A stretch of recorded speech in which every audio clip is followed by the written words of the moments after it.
is Hafizullah Hamdard, and he is 7 years old. He is Muhammad Nabi Hamdard. He is 11 years old. Sadia Hamdard introduces her family of 8. The young refugee from Afghanistan says she can't wait for summer to be over so she can go back to high school in El Cajon. But back home, she says she never wanted to return to school again. One time, when I was in the school, so the Taliban attacked on our school. I was very scared on that day.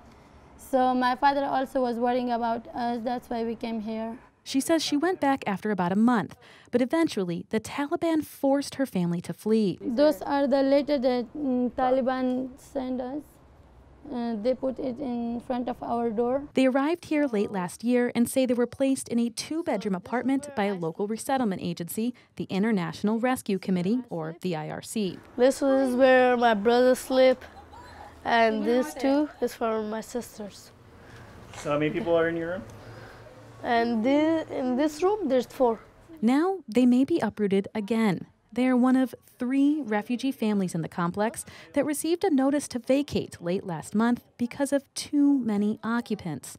A manager at the complex, which is under new ownership, says only 5 people can be in a 2-bedroom. The lease that Sadia's father, Lalmir, signed lists only 5 people, not 8. Lalmir said in Farsi he couldn't understand the English language lease, but an IRC translator told him to sign it. At the time, I didn't understand it in English. Even my daughters with little English didn't understand. I only understood that it said, write this, sign here, do this.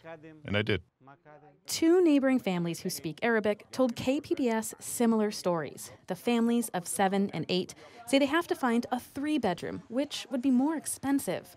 But even an apartment of that size may not be large enough, depending on a complex's policy. Occupancy rules are a gray area in the sense that it depends on the building, but they're general guidelines. That's Nils Rosenquist. He's an attorney in San Francisco who focuses on housing and real estate law. We reached him via FaceTime. He says a general guideline in California is the 2+1 policy. That's 2 occupants per room, plus 1 more person for the overall unit. Which means in a 2-bedroom apartment, it's 5 people. 3-bedroom apartment, it is 7 people. Some federal guidelines say 2+2 is acceptable, meaning 6 in a 2-bedroom and 8 in a 3-bedroom. Although one complex told KPBS it would only allow 6 in a 3-bedroom. It's up to the landlord to choose, subject to certain local limitations, but the landlord can choose anything that's reasonable, provided it's non-discriminatory. When it comes to family size, what is discriminatory is decided by the California Department of Fair Employment and Housing. Director Kevin Kish says the agency evaluates a variety of factors to determine this, from parking restrictions to the plumbing system. And we'd also want to know things like how old are the children? Are there infants who are likely to be, sleeping in a crib that could be put into a parent's room? I mean, the age of the children also plays into the analysis of how reasonable the restriction is.